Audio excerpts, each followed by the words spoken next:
Okay, so today we're going to be talking about the sociological imagination. It was originally a book written by C. Wright Mills. So it was written in 1959. The sociological imagination is a way of looking at the world. It's like a core concept of sociology that everyone studying sociology needs to understand. And the main focus that C. Wright Mills focuses on is biography versus history.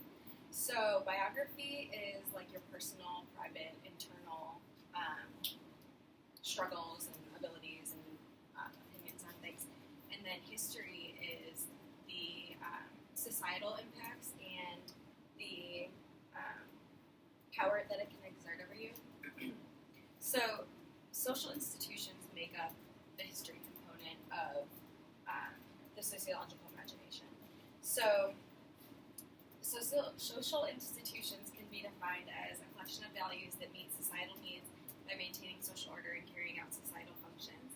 So like I said, these are things that would exert control over individuals. And C. Wright Mills really focuses on the fact that a lot of people are more concerned with biography and they forget about the history component of it. So they're always concerned about their individual troubles and they forget that there is a whole societal impact. There's other things that are exerting control over their daily lives. So, some examples of social institutions are economy, media, family, religion, military, gender, and politics. And those are just some of them, so there's one of them. So I wanted to focus more specifically on the social institution of economy, and within that, I wanted to talk about income inequality. So, within income inequality, this is something that affects all individuals. But if we look at like the biography portion of it, individuals believe that they internally, if they work really hard, they will achieve the American dream. And we're all taught that the harder you work, the more money you'll get. If you just keep persisting, like you will eventually get the American dream. So, the problem is that the history part of that is that the economy is working down on all of us. So we're all affected by the economy. And even if you work really hard, that doesn't necessarily mean you're going to achieve the American dream because of all of the things that society has working against you. So a lot of times workers attribute their success or failure to personal effort rather than to the economy or to income inequality. So if we look at this concept through the sociological imagination, we can see how the social institution of economy is affecting people's daily lives. They may be working as hard as they possibly can and still not achieving what they think they should be achieving due to societal factors and other things that are working against them. So a lot of workers don't even recognize this. They're more focused on the biology, like I just need to work harder. And this is just an image of the rich and powerful who have all of the money and the little people who have nothing. So one of the things that is related to this idea is the idea of Occupy Wall Street. So this is like the 99% and the 1% that the CEOs are making all the money and the 99% just can't raise up. So this is something that societally is happening. It's not just individuals struggling to get a good job and make a lot of money.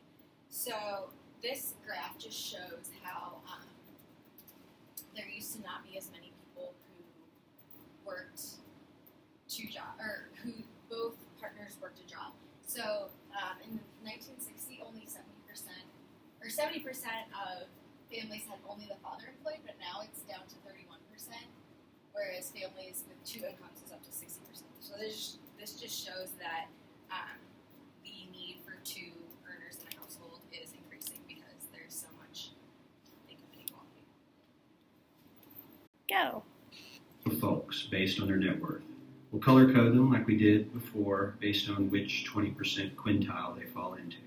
Now, let's reduce the total wealth of the United States, which was roughly $54 trillion in 2009, to this symbolic pile of cash. And let's distribute it among our 100 Americans. Well, Here's socialism, all the wealth of the country distributed equally. We all know that won't work. We need to encourage people to work and work hard to achieve that good old American dream and keep our country moving forward. So, here's that ideal we asked everyone about. Something like this curve. This isn't too bad. We've got some incentive, as the wealthiest folks are now about 10 to 20 times better off than the poorest Americans. But hey, even the poor folks aren't actually poor, since the poverty line has stayed almost entirely off the chart. We have a super healthy middle class with a smooth transition into wealth. And yes, Republicans and Democrats alike chose this curve. 9 out of 10 people, 92%, said this was a nice, ideal distribution of America's wealth. But let's move on. This is what people think America's wealth distribution actually looks like. Not as equitable, clearly, but for me, even this still looks pretty great. Yes, the poorest 20 to 30% are starting to suffer quite a lot compared to the ideal, and the middle class is certainly struggling more than they were, while the rich and wealthy are making roughly 100 times that of the poorest Americans, and about 10 times that of the still healthy middle class. Sadly, this isn't even close to the reality. Here is the actual distribution of wealth in America.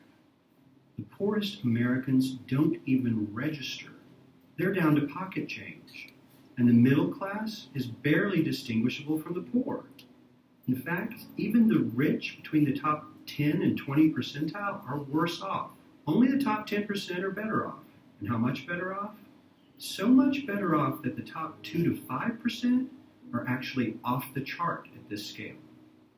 And the top 1%, this guy, well, his stack of money stretches 10 times higher than we can show. Here's his stack of cash, restacked. Okay, so I just think that gives a really good visual depiction of income inequality in the United States. So, essentially, I think we can use the sociological imagination to look at income inequality, because you can see how people are looking at it as a personal trouble, that they just need to work harder and they'll get a better job, they'll make more money. But really, it's a societal thing that's occurring. So some of the things that I think we need to think about is we may think that our income is directly related to how hard we work, but is that really the case? So how does society affect our perceptions of ourselves as workers in the United States? So this is how, the sociological imagination is affecting our personal lives and our thoughts about even ourselves. And is it really up to us to achieve the American dream? Is it possible? And how does the social institution of economy affect your life personally?